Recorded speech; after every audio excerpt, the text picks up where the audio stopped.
Below is a condensed version of the I Have a Dream speech, which Martin Luther King Jr. made in 1963. I am happy to join with you today in what will go down in history as the greatest demonstration for freedom in the history of our nation. 50 years ago, a great American, in whose symbolic shadow we stand today, signed the Emancipation Proclamation. This momentous decree is a great beacon light of hope to millions of Negro slaves who had been seared in the flames of withering injustice. It came as a joyous daybreak to end the long night of their captivity.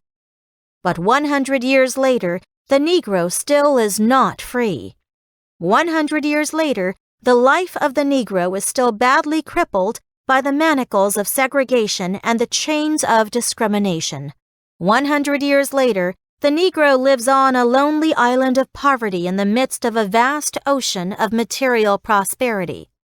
100 years later, the Negro is still languished in the corners of American society and finds himself in exile in his own land.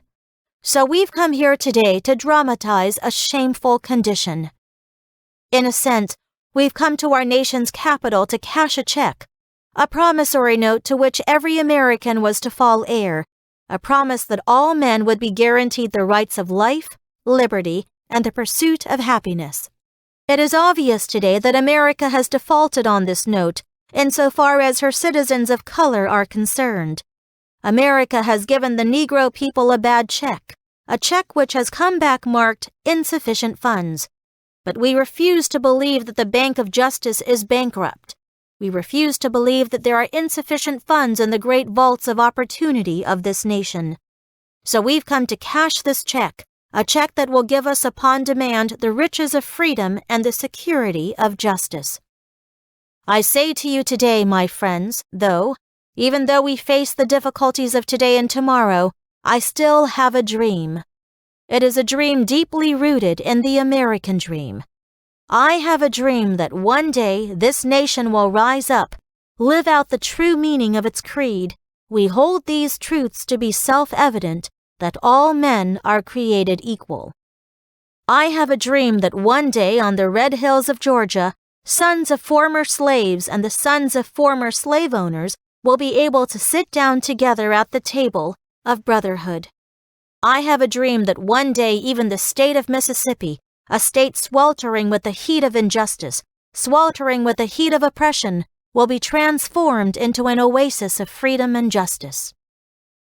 I have a dream that my 4 little children will one day live in a nation where they will not be judged by the color of their skin, but by the content of their character. I have a dream.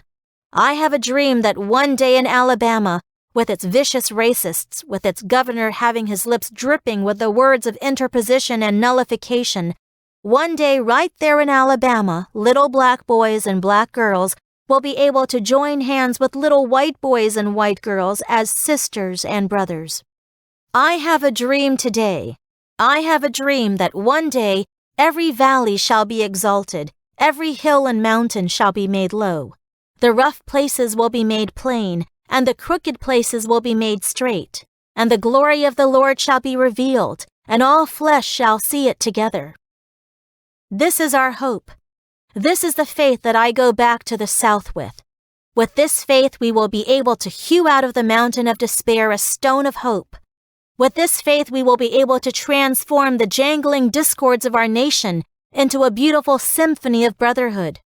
With this faith we will be able to work together, to pray together, to struggle together, to go to jail together, to stand up for freedom together, knowing that we will be free one day. This will be the day. This will be the day when all of God's children will be able to sing with new meaning. My country, 'tis of thee, sweet land of liberty, of thee I sing. Land where my fathers died, land of the pilgrim's pride, from every mountain side, let freedom ring, let freedom ring. When we let it ring from every city and every hamlet, from every state and every city, we will be able to speed up that day when all of God's children, black men and white men, Jews and Gentiles, Protestants and Catholics will be able to join hands and sing in the words of the old Negro spiritual, free at last, great God Almighty, we are free at last.